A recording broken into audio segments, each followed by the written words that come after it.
ناتاشا. مرحبا ناتاشا.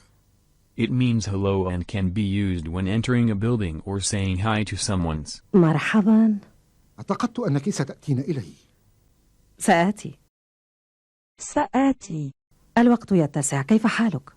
الوقت يتسع، كيف حالك؟ بخير. عندما أسمع صوتك أصبح أفضل حال.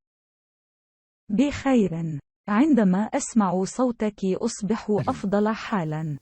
كنت أفكر بما أنني موجودة هنا أن أتولى بنفسي مسؤولية المهمة. كنت أفكر بما أنني موجودة هنا سأتولى مسؤولية المهمة. ما رأيك؟ ما رأيك؟ جيد.